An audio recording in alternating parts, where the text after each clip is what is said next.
Kalau pengen laris, datang ke dukun ini, semedi di gua ini, lakukan ritual ini. Dia nggak mau, ya. Dan dia yang pakai kayak gitu laris beneran, sehingga dia semakin yakin dengan jimatnya, yaitu namanya ya. Dia melakukan kesesatan, tapi tambah sukses, ya, sehingga dia semakin tersesat. Ya, ada orang seperti itu. Saya zina, saya dugem ke diskotik, klub malam, saya tetap kaya, badan saya tetap sehat. Itu namanya istidroj.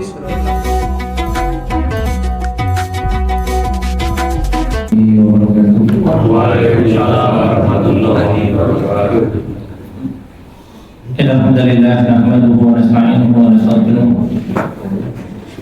wa na'udzu billahi min shururi anfusina wa min sayyiati a'malina man yahdihillahu fala mudilla lahu wa man yudlil fala hadiya lahu wa asyhadu an la ilaha illallah wahdahu la syarika lahu wa asyhadu anna Muhammadan abduhu wa rasuluh. Allahumma salli ala Muhammad wa ala alihi wa ashabihi wa man tabi'ahum bi ihsanin ila yaumil Qala Allah Ta'ala fi kitabihil karim, a'udzu billahi minasyaitonir rajim. Ya ayyuhalladzina amanu taqullaha haqqa tuqatih wa la tamutunna illa wa antum muslimun. Ya ayyuhan nasu ubudu rabbakum alladzi khalaqakum min nafsin wahidah wa khalaqa minha zawjaha wa batha minhuma rijalan katsiran wa nisaa'a wa taqullaha alladzi tasaaluna bihi wal arham innallaha kana 'alaikum raqiba. Amma ba'du, ma'asyiral muslimin, jamaah salat maghrib yang semoga senantiasa dirahmati Allah Subhanahu wa taala. Senantiasa kita panjatkan syukur kita kepada Allah yang telah melimpahkan kepada kita nikmat-nikmat dan karunia-Nya, nikmat taufik, nikmat hidayah. Karena nikmat-nikmat ini yang menjadikan kita hadir di rumah atau di salah satu rumah dari rumah-rumah Allah yang penuh dengan berkah ini, insyaallah, untuk pertolongan ilmi, untuk melaksanakan sholat maghrib berjamaah. Semoga amal kita ini semua kelak menjadi penggerak timbangan amal kita nanti pada hari kiamat. Amin. Salawat dan salam semoga tercurahkan kepada Nabi kita yang mulia Muhammad sallallahu alaihi wasallam, kepada para sahabatnya, keluarganya, serta para pengikutnya yang setia dalam mengamalkan tuntunan-tuntunan beliau sallallahu alaihi wasallam hingga hari kiamat kelak. Para muslimin yang dirahmati Allah Subhanahu wa taala, insyaallah pada kesempatan sore hari ini atau malam hari ini kita akan membahas satu tema, yaitu tentang mencari keberkahan di dalam hidup, mencari keberkahan di dalam hidup. Karena di antara hal terpenting dalam yang kita miliki, baik itu harta, waktu, umur, ya, semua yang kita miliki, upayakan kita mengedepankan keberkahan. Upayakan kita mengedepankan keberkahan. Karena ketika Allah Subhanahu wa taala sudah menetapkan keberkahan pada sesuatu, maka akan melahirkan kebaikan yang banyak pada sesuatu tersebut. Ya, ketika Allah Subhanahu wa taala sudah menetapkan keberkahan pada sesuatu, Allah akan memberikan kebaikan yang banyak. Ya.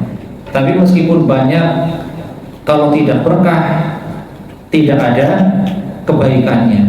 Ya. Sedikit tapi berkah akan mendatangkan kebaikan, banyak tapi tidak berkah hanya akan bikin sengsara, tidak akan mendatangkan kebaikan. Makanya dulu Nabi SAW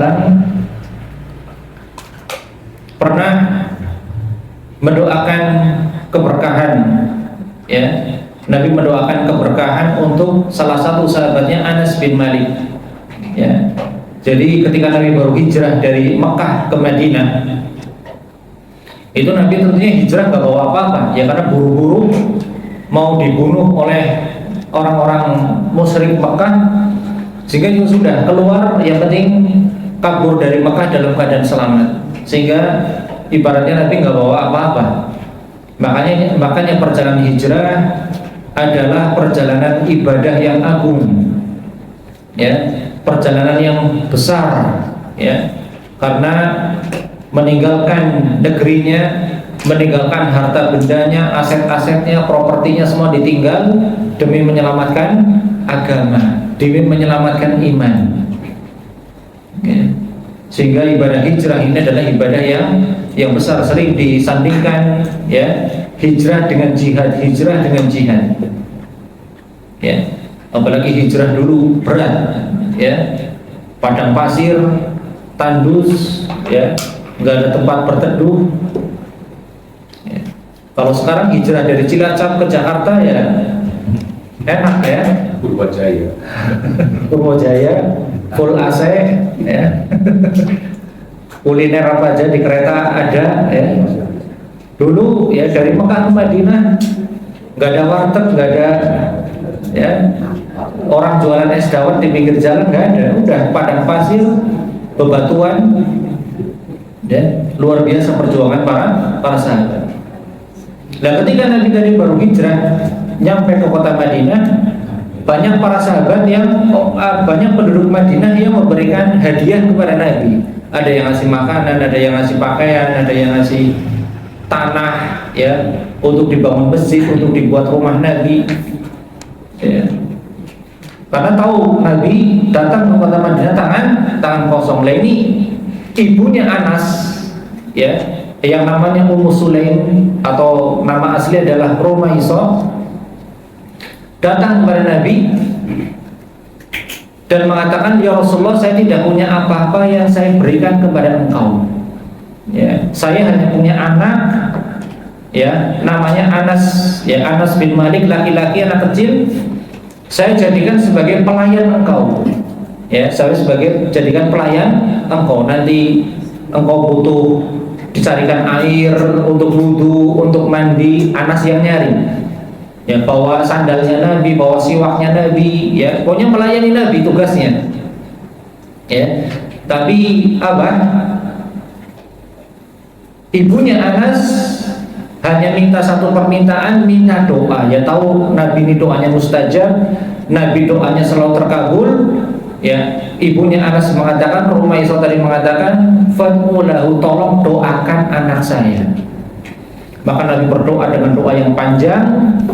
Maka di akhir doa Nabi berdoa, Allahumma akthir malahu, ya Allah perbanyaklah hartanya, wa waladahu, dan juga perbanyak anaknya, ya, wa barik lahu fima a'taitahu, dan ini yang paling penting, yang terakhir tapi yang paling penting, yang ketiga adalah dan berkahilah apa yang kau berikan kepadanya. Ya, maka doa Nabi terkabul. Anas bin Malik mengatakan, setelah dewasa saya ini termasuk orang yang paling banyak anaknya di kota Madinah. Ya, Anas bin Malik mengatakan anak dan cucunya, ya, anak dan cucu itu sekitar 128. Ya, anak dan cucu 128. Artinya mungkin kita, ya, mungkin yang sudah sepuh, ya, sudah punya anak, punya cucu, punya cicit, ya kayaknya ya mungkin 50 juga mungkin belum tentu, 70 juga belum tentu, ya. Padahal anak, cucu dan cicit. Ya, saya 7 bersaudara, ya, bapak saya punya anak 7, ya, sudah punya cucu, sudah punya cicit, kayaknya juga ya mungkin sekitar 60-an lah, kayaknya juga. Artinya ini Anas bin Malik baru anak dan cucu sudah 128. Ya. Bojone ya orang siji kayaknya, ya. Minimal ya papan. Belum lagi budak-budaknya, ya.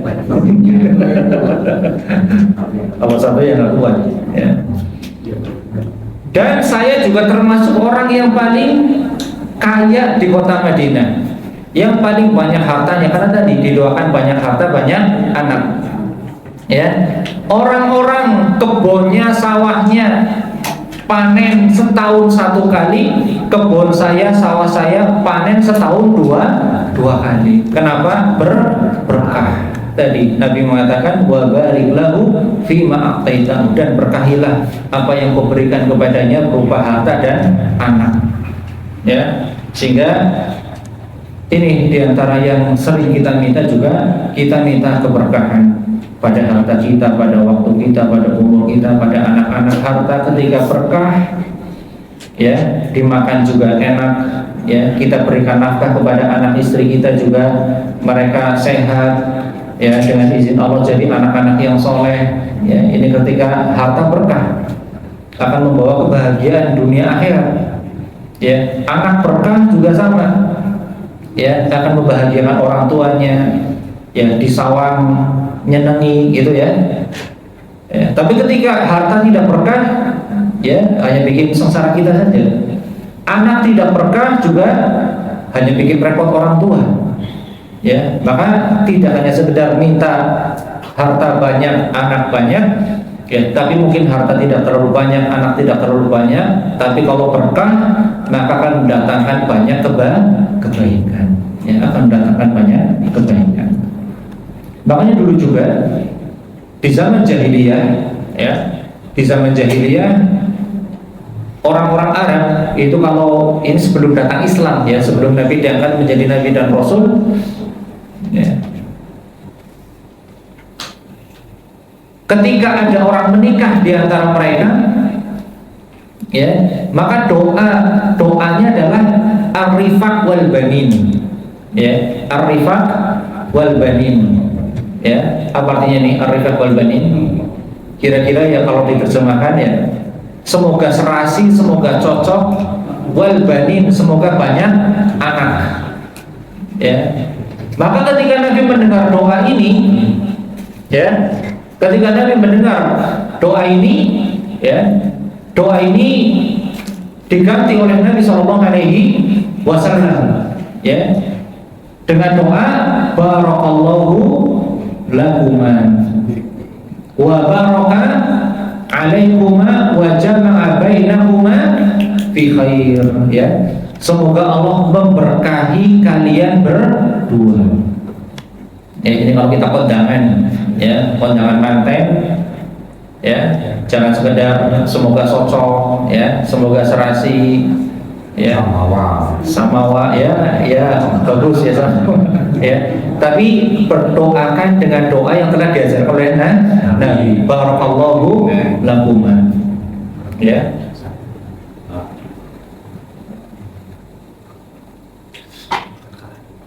Barakallahu lakuma artinya semoga Allah memberkahi kalian berdua dalam bahagia, dalam kebahagiaan, wa baraka alaikuma, dan juga memberkahi dalam apa? Ketika tidak bahagia. Ya, namanya rumah tangga kan orang mesti bahagia terus, gitu kan? Ya, kadang bahagia, kadang bercanda, tapi kadang ya padu, kadang ribut, kayak gitu, ya. Artinya dalam bahagia, dalam susah tetap berkah, tetap berkah, ya. Wa jama'a bainakuma fi khair, dan Allah semoga mengumpulkan kalian berdua dalam kebaikan, dalam keberkahan. Ini penting, ya. Rumah tangga berkah, ya. Nanti Allah berikan sumber nafkah dari yang halal, ya.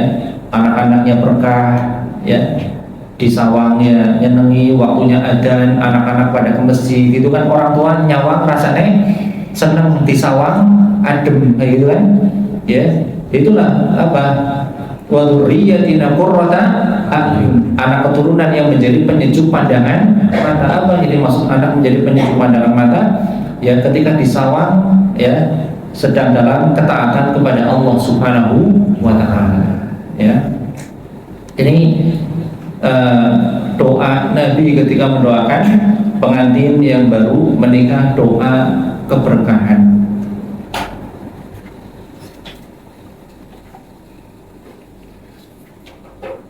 Dan keberkahan ini juga selalu diminta oleh para nabi. Keberkahan adalah sesuatu yang senantiasa diminta oleh para nabi dulu. Nabi Nuh alaihi salam, ya, Nabi Nuh alaihi salam ketika apa? Banjir bandang membinasakan kaumnya, ya, karena kaumnya tidak mau beriman, ingkar kepada Allah, ingkar kepada Nabi Nuh. Maka Allah perintahkan Nabi Nuh akan bikin kapal, gitu, ya, akan bikin kapal. Semua yang beriman suruh masuk kapal, Bahkan binatang-binatang, burung-burung juga seluruh masuk kapal. Binatang berpasangan. Karena nanti banjir bandangnya akan membinasakan semua makhluk hidup. Yang tidak naik kapal semua binasa. Maka biar binatang nggak binasa, ya suruh pada masuk juga, berpasang-pasangan jantan betina, ya onta, jantan betina sapi, jantan betina kambing, jantan, biar nanti ketika banjir surut keluar berkembang biak kembali. Ya, karena banjirnya betul-betul totalitas, ya, merata di seluruh permukaan bumi sampai Ka'bah saja hancur. Karena Ka'bah ini kan asli dibangun oleh Nabi Adam, ya. Pertama bangun Ka'bah Nabi Adam, kemudian hancur pada banjir bandangnya Nabi Nuh, ya. Makanya nanti dibangun lagi oleh Nabi Ibrahim dan Ismail putranya, ya, sampai Ka'bah saja hancur, ya. Nah, ketika banjir meliputi seluruh permukaan bumi, ya, dari atas turun hujan, dari bumi ngetuk air, ya, bumi, ya, mengeluarkan air sampai apa? Tungku-tungku pawon, gitu ya, pawon yang biasanya keluar api keluar air, ya, wa faratan nur, ya, kata Allah Subhanahu Wa Taala, dan tungku-tungku pun mengeluarkan air. Ya. Maka ketika banjir sudah mulai surut, kapal siap berlabuh, Nabi Nuh berdoa kepada Allah Subhanahu wa taala, Allahumma Rabbi anzilni munzalan mubarakan wa anta khairul munzilin, ya Rabb, labuhkanlah, ya, kapal saya ini munzalan mubarakan, di tempat yang berkah, ya, di tempat yang berkah, wa anta khairul munzilin, dan kau adalah sebaik-baik zat yang melakukan segala sesuatu. Artinya Nabi Nuh tidak hanya sekedar minta di tanah yang, di lahan yang subur, ya, yang ramai banyak penghuninya nantinya, atau yang rata, bukan, ya, tapi dimanapun tempatnya, tempat yang berkah, ya, karena kalau sudah berkah, ya, akan melahirkan banyak kebaikan, melahirkan, ya, sesuatu yang baik. Namun ketika menurut kita baik, ya, tapi ternyata tidak ada keberkahannya, ya, ya tadi mungkin malah bikin kita susah, bikin kita sengsara, menderita, dan seterusnya, ya. Kemudian Nabi Ibrahim alaihissalam juga disifati oleh Allah Subhanahu wa taala dengan nabi yang berkah, wa barakna alaihi wa ala Ishaq, dan kami berikan keberkahan kepada Ibrahim dan Ishak. Dan di antara tanda keberkahan Ibrahim adalah seluruh para nabi dan rasul setelah Ibrahim semuanya dari anak keturunan Ibrahim. Yang paling banyak tentunya dari jalur Ishak, ya, karena Ishak ini di Palestina, ya, nabinya orang-orang Bani Israel, ya, dan seluruh nabinya yang ada di Palestina dari keturunan dari keturunan Ibrahim, dari jalur Ishak. Adapun dari Ismail hanya satu, Nabi Muhammad hanya satu, ya, anak keturunan Ismail yang jadi nabi, tapi nabi terakhir, nabi terbaik, rasul terbaik, rasul yang paling mulia, ya, dan tentunya rasul yang paling berkah, ya. Ini Nabi Ibrahim pun juga disifati dengan keberkahan oleh Allah Subhanahu wa taala, sehingga, ya, salah satunya adalah seluruh para nabi dan para rasul setelah Nabi Ibrahim semuanya dari anak keturunan Ibrahim alaihissalam, ya.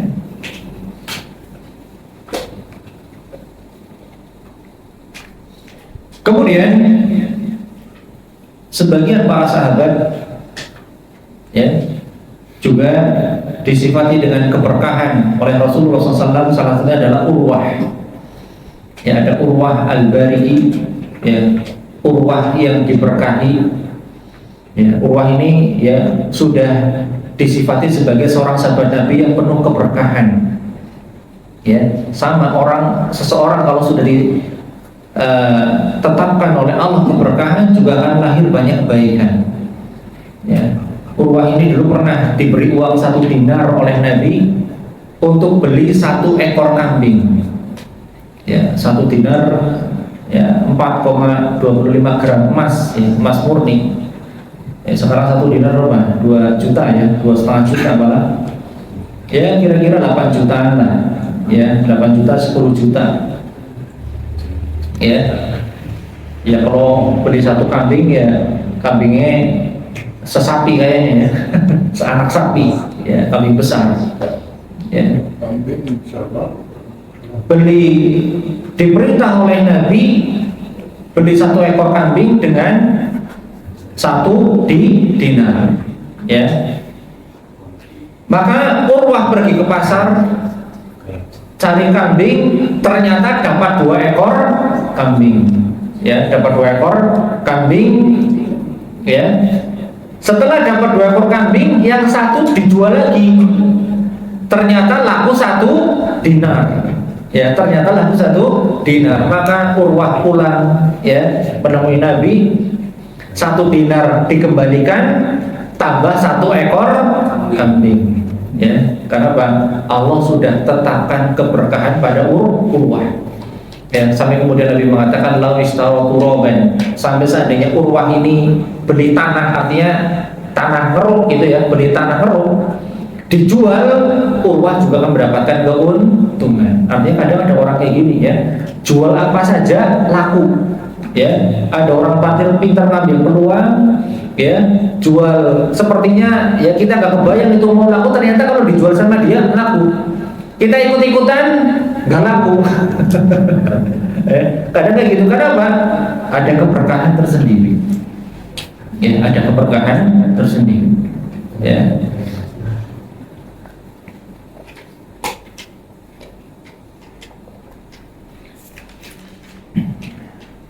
Kemudian Nabi juga sama pernah mendoakan keberkahan untuk tadi Ummu Sulaim dan suaminya. Jadi Ummu Sulaim tadi Rumaiso, ibunya Anas, ya, ketika masuk Islam dan anaknya Anas masuk Islam, suaminya nggak mau masuk Islam. Namanya Malik, makanya nanti Anas bin Malik. Malik tidak mau masuk Islam, malah pergi meninggalkan istri dan anaknya begitu saja. Ya, sampai nggak tahu matinya di mana, ya, tapi kemungkinan besar mati dalam keadaan musyrik, ya, karena setelah itu tidak kembali selama-lamanya ke kota Madinah. Ya, kemudian Ummu Sulaim atau Rumaiso ini ibunya Anas dinikah oleh Abu Thalhah. Ya, Abu Thalhah ini salah satu sahabat yang sudah dijamin dengan surga oleh Nabi. Ada 10 sahabat, ya, Abu Bakar, Umar, Utsman dan seterusnya. Salah satunya adalah Thalhah. Jadi Thalhah menikahi Ummu Sulaim. Dengan pernikahannya dengan Abu Thalhah, Ummu Sulaim ini punya anak nanti namanya Abu Umair. Ya, yang Abu Umair ketika sudah mulai ya agak besar, mungkin 5 tahun, 6 tahun, punya burung ketika itu, ya, burung pipit, burung kecil. Dan burungnya mati, maka dicandai oleh Nabi, ya Abu Umair, mada fa'ala Nughair. Wahai Abu Umair, apa yang terjadi pada burungmu? Ya, lah suatu hari Abu Umair, anak dari pernikahan Abu Thalhah dan Ummu Sulaim ini sakit keras. Ya, sakit keras. Ya, sudah diobati, dibawa ke dokter, tabib seperti itu, tapi nggak sembuh-sembuh. Hingga pada satu hari ketika Abu Thalhah cari kerja, bekerja mencari nafkah, kemudian pulang, bertanya kepada istrinya, wahai istriku, bagaimana keadaan anak kita Abu Umair yang sakit dari kemarin belum sembuh? Maka Ummu Sulaim mengatakan, dia sekarang lebih tenang. Ya, maksudnya lebih tenang bukan kemarin guling-guling, sekarang tenang, tapi lebih tenang dari kemarin, maksudnya sudah meninggal dunia. Ini Masya Allah, yang kesabaran seorang ibu luar biasa. Biasanya yang nangis-nangis, guling-guling kan perempuan, ya, ibunya. Ini malah anaknya meninggal tegar, tidak ngabarin tetangganya, tidak ngabarin keluarganya dulu. Ya, suaminya saja dibiarkan kerja sampai pulang. Ya, sampai Abu Thalhah kemudian mandi, biasa sudah sore, ya. Ummu Sulaim juga menyiapkan makan malamnya, kemudian mandi berhias, ya. Setelah Abu Thalhah makan, kemudian ya nun sewu hubungan suami istri, ya, artinya syahwat makannya ya dan syahwat biologisnya terpenuhi, baru Ummu Sulaim tanya, wahai suamiku Abu Talha, kalau ada orang nitip barang sama kita, kemudian pemiliknya ngambil lagi sama barang tadi dari kita, apa sikap kita? Ya kita kembalikan, ya itu hanya titipan, ya kan seperti itu, ya. Maka baru ya ini Ummu Sulaim cerdas ya, artinya diskusi dulu, ya ngajak berpikir dulu, kemudian baru mengatakan sesungguhnya anakmu Abu Umair adalah titipan Allah dan sekarang sudah diambil titipannya oleh pemiliknya Allah Subhanahu wa Ta'ala, artinya meninggal. Baru kaget ya orang manusiawi ya, Abu Talha yang marah ya, kenapa nggak dikasih tahu dari tadi. Akhirnya keluar rumah menemui Nabi, menceritakan apa yang terjadi ya, sampai diceritakan hubungan suami istrinya. Kemudian Nabi mendoakan barakallahu fi lailatikuma, semoga Allah memberkahi hubungan kalian berdua. Hubungan suami istri tadi diberkahi, didoakan oleh Nabi dengan keberkahan. Maka apa? Setelah itu Allah takdirkan ya, dari hubungan tadi Allah takdirkan anak ya, Ummu Sulaim hamil kembali ya, lahir diberi namanya Abdullah ya, laki-laki. Kemudian Abdullah ini punya anak laki-laki semuanya jumlahnya 9 dan semuanya hafal Quran ya. Kenapa? Berkah ya, artinya dalam hubungan suami istri pun yang dicari adalah keberkahan ya.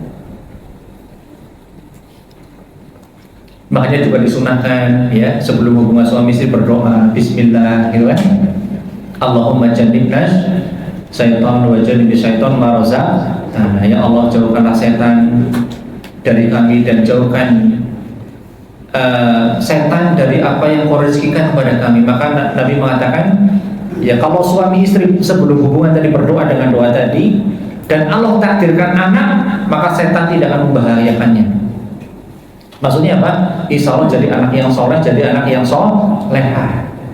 Bukan berarti maksum tidak dosa ya, mungkin berbuat dosa, berbuat maksiat, tapi apa? Allah berikan taufik kepadanya untuk bertobat ya. Ini adalah nikmat ya. Kita ya manusia, kita ya berbuat dosa ya, mau nggak peduli mau ustadz mau kiai ya sama juga dosa. Tapi diantara nikmat ketika berbuat dosa adalah Allah berikan taufik kepada kita untuk bertobat, untuk beristighfar ya. Anak kita seperti itu ketika kita berdoa ya. Makanya jangan lupa ya, dengan doa ini ya, seandainya belum hafal ya minimal bismillah ya. Tapi ya bisa hafal kabeh kok. Ya, sudah punya anak ya, udah mungkin punya cucu ya, tentunya bisa hafal. Ya kalau belum hafal ya minimal bismillah apa saja ya. Mungkin ada doa-doa ya, mau masuk kamar mandi misalnya, mau makan, mau pakai pakaian, pakai baju saja ada doanya. Tapi mungkin kita belum hafal ya, minimal bismillah ya, awali segala sesuatu dengan bismillah. Nah kemudian ya, bagaimana cara kita agar mendapatkan keberkahan dalam kehidupan kita ya? Yang pertama, kunci paling utama adalah ketakwaan ya, ketakwaan kepada Allah ya. Dan takwa adalah apa? Melaksanakan perintah, menjauhi dosa-dosa dan maksiat ya. Ketika kita selalu berusaha bertakwa ya, melaksanakan perintah minimal ya yang wajib ya, syukur-syukur yang sunnah ya, sholat witir, sholat duha, puasa sunnah Senin Kemis ya, minimal yang wajib, sholat 5 waktu, puasa Ramadan ya, dan jauhi dosa maksiat ya, karena dosa maksiat akan menghilangkan keberkahan. Dosa maksiat akan menghilangkan keberkahan ya, apalagi dalam masalah rizki misalnya, dalam masalah kerjaan, dalam masalah perdagangan ya. Kalau kita sudah cari rizki, cari duit dengan cara yang tidak halal, maka akan hilang keberkahannya, akan hilang keberkahan, meskipun banyak tapi tidak ada berkahnya ya. Makanya dalam masalah jual beli Nabi misalnya mengatakan al-bai'ani bil khiyari ma lam yatafarraqa, penjual dan pembeli memiliki hak untuk apa? hak untuk melanjutkan transaksi atau membatalkan selama belum pisah. Kita mungkin ke toko tawar menawar, ya ternyata harga belum cocok, ya tidak masalah, kita batalkan, nggak jadi beli.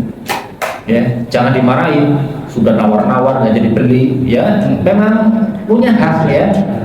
Jangan dimarahin, jangan dimarahin orang yang nawar-nawar kemudian tidak jadi beli, punya hak. Kemudian Nabi mengatakan, fa in shadaqa wa bayyana burika lahum fi bai'ihima. Kalau kedua-duanya jujur dalam jual beli, ya, wa bayyana, dan menjelaskan aib-aib barang dagangan kalau ada, maka apa kata Nabi? Allah akan berkahi jual belinya. Allah akan berkahi keuntungannya meskipun mungkin tidak banyak.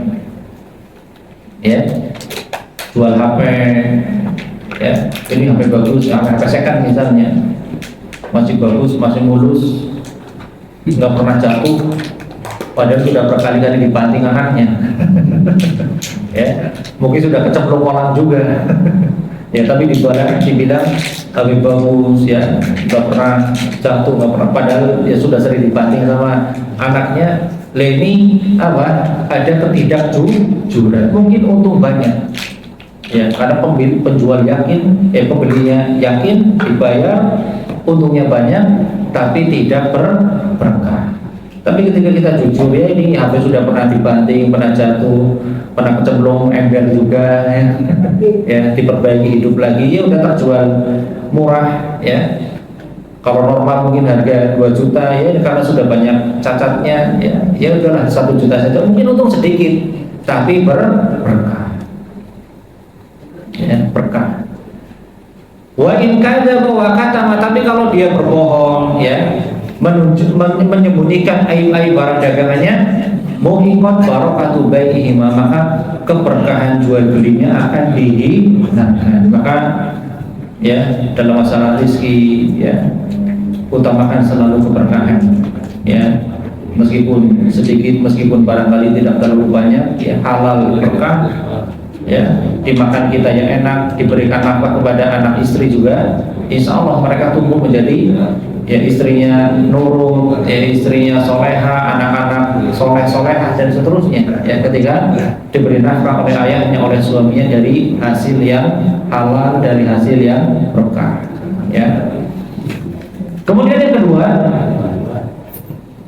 ya, agar Allah berikan keberkahan dalam kehidupan kita, ya jangan tamak, ya jangan rakus terhadap harta, terhadap dunia. Artinya boleh kita kerja, silakan, boleh kita dagang cari duit, ya sebanyak-banyaknya nggak masalah, tapi mencukupkan dengan yang halal, ya jangan sampai menejam, ya dengan cara riba, dengan cara nipu, ya dan seterusnya, ya korupsi dan ya yang macam-macam, pokoknya yang tidak halal hindari, ya.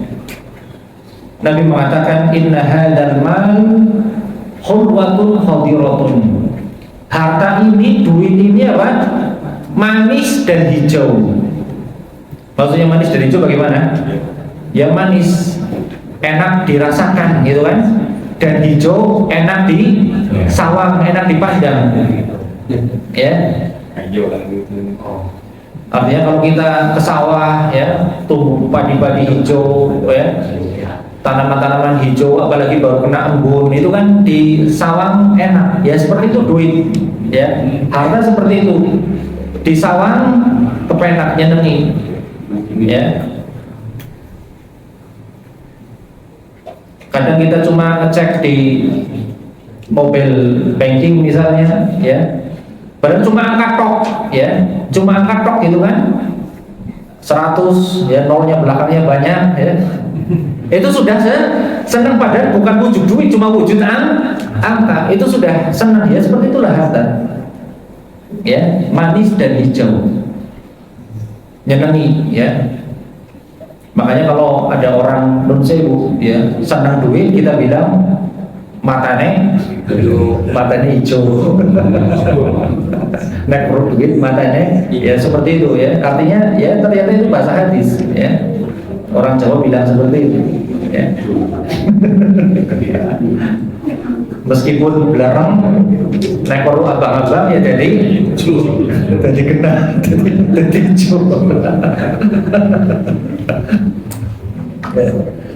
Kemudian apa? Nabi mengatakan wa man akhadahu bi sakhawati nafsin, siapa yang mengambil harta tadi dengan jiwa yang baik, artinya mencukupkan dengan yang halal, yang menjauhi yang haram. Apa kata Nabi? Burika fi, Allah akan berkahi hartanya. Ya. Wa man akhadahu bi israfin nafsin, tapi siapa yang mengambil dengan jiwa yang tamak, ya rakus, tidak peduli halal haram, ya. Ya karena sebagian orang sekarang prinsipnya golek sing halal be, golek sing haram be, angel apa mana golek sing haram. Sebagian orang seperti itu sehingga tidak peduli dengan halal haram. Tapi apa kata Nabi? Siapa yang mencari harta dengan israfin nafsin, dengan jiwa yang rakus, jiwa yang tamak, lam yubarak lahu fi, Allah tidak berkahi hartanya. Ya, Allah tidak akan memberikan keberkahan. Maka ya cukupkan dengan yang halal, ya jauhi yang haram agar harta kita berkah, rezeki kita berkah, sehingga ya dimakan pun di badan enak, ya bikin sehat, bikin semangat ibadah, ya istri kita nurut, ya, anak-anak mudah diatur, ya. Kenapa? Ya rezeki yang diberikan kepada mereka, nafkah yang diberikan mereka, nafkah yang halal, nafkah yang berkah.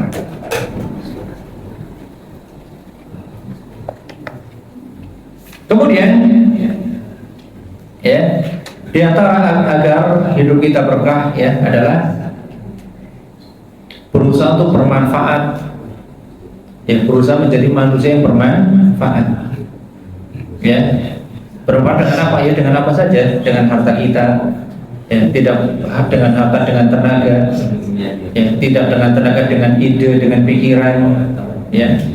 Mungkin Allah berikan kepada kita kelebihan, ya, punya kelebihan tertentu, ya, yang tidak dimiliki orang lain, yang kita berikan untuk kelebihan-kelebihan tadi untuk masyarakat, untuk umat, ya, artinya berusaha menjadi manusia yang bermanfaat, ya. Khairun nasi anfa'uhum linnas, sebaik-baik manusia, ya, seberkah-berkah manusia adalah manusia yang paling banyak manfaatnya untuk orang lain.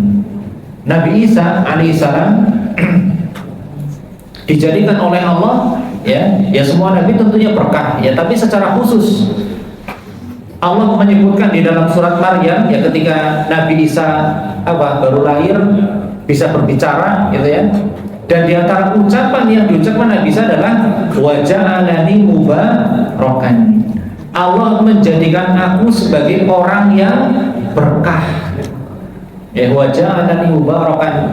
Para ulama mengatakan kenapa Nabi Isa menjadi nabi yang berkah, ya. Para ulama di tafsir menafsirkan, menyebutkan di antara adalah karena mu'allimanil khair. Nabi Isa ini mengajari orang kebaikan, mengajak orang kepada kebaikan, ya. Artinya untuk jadi mengajari orang kebaikan, ya tidak harus jadi ustaz, tidak harus jadi ustazah, ya, sama sekarang mudah, ya.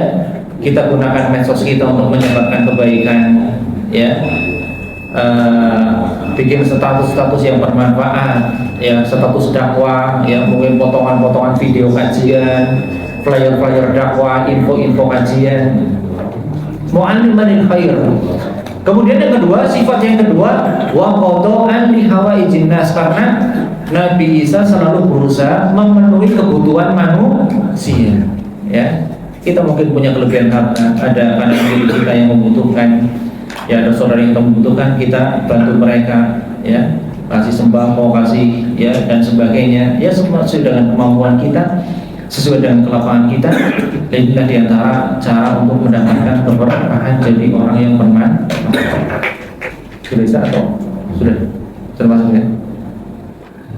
Ya, yang terakhir, ya, agar berkah adalah berdoa, ya, berdoa minta keberkahan. Di antara doa kunut, ya, dalam kunut witir, ya, dalam kunut witir kita, ketika witir kita disunahkan berdoa, ya, ya, Allahumma hdini fiman hadait wa afini fiman afait, sampai wa barik li fiman a'tait, dan berkahilah apa yang kau berikan kepadamu.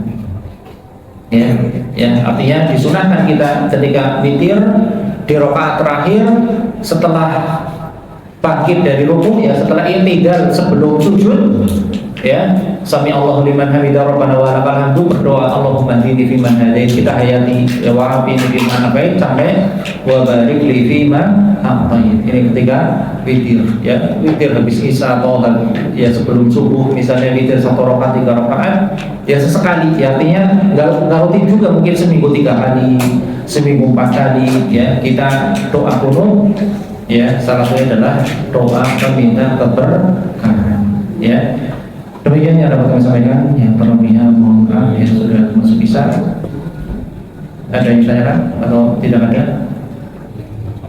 Cukup, Demikian kita akhiri, Subhanallah wa bihamdika. Mau tanya Bapak. Istri yang berkah. Istri yang berkah. Ustaz mau tanya itu, kan ada orang dagang, dia sudah sejujur-jujurnya, tapi nggak laku. Nah terus ada yang nasib, pelanggan ke sana jualan, wah itu pakai anu. Tapi saya itu. Nah itu gimana? Kalau yang dagang, mengukur keberkahannya gitu. pertanyaan? Ya itu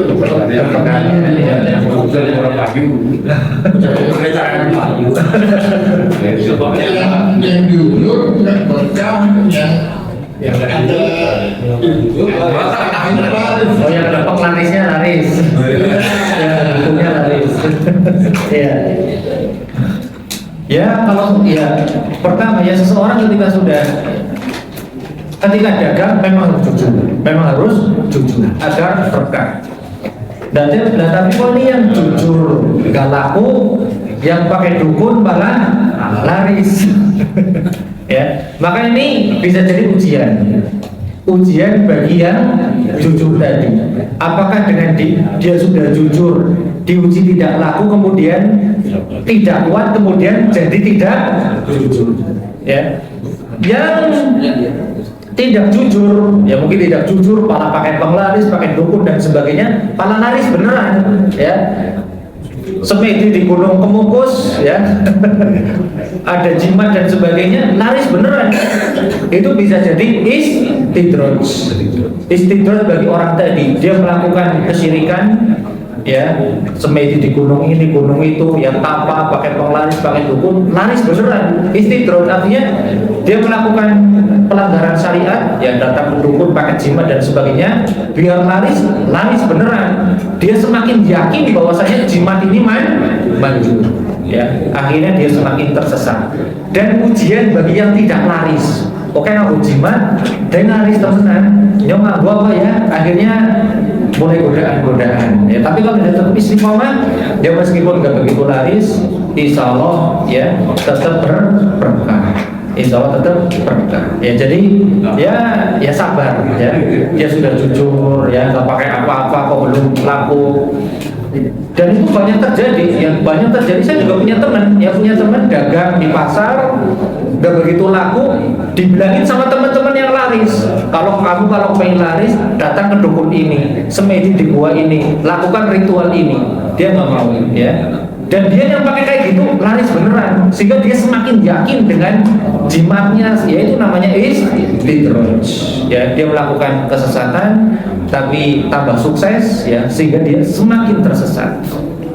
Ada orang seperti itu, saya zina, saya dugem ke diskotik malam, saya tetap kaya, badan saya tetap sehat. Itu namanya istidraj. Dia melakukan kemaksiatan, tapi semakin sukses, semakin sehat.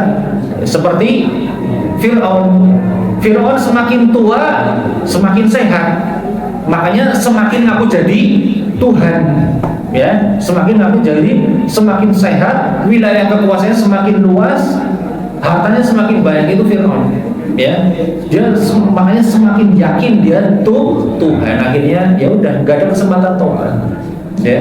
Makanya kalau kita kadang meriang, kadang kerokan, kadang ya disyukuri saja ya.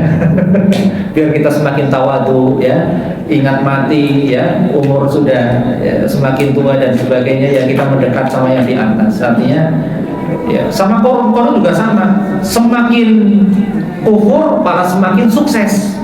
Ya, kekayaannya semakin banyak itu korum, sama dengan Fir'aun. Ya, sehingga tidak ada peluang untuk tobat. Makanya kadang kita gagal, kadang kita sakit, ya kadang kita kena musibah, agar kita mendekatkan diri kepada Allah. Ya, kita kadang kita kan sholatnya nggak begitu khusyuk, ya. Ketika kita banyak nikmat, tapi ketika kita gagal apa, mulai nangis, ya, doanya lebih khusyuk, ya, bisa sholat tahajud, gitu kan. Ketika kita banyak masalah, ketika banyak ujian, artinya musibah-musibah yang memberikan kepada kita terkadang semakin mendekatkan kita kepada Allah Subhanahu wa Ta'ala. Wallahu ta'ala a'lam. Demikian yang dapat kami sampaikan. Mohon maaf. Subhanallah bihamdika, asyhadu an la ilaha illa anta, astaghfiruka wa atubu ilaik. Assalamualaikum warahmatullahi wabarakatuh. Waalaikumsalam.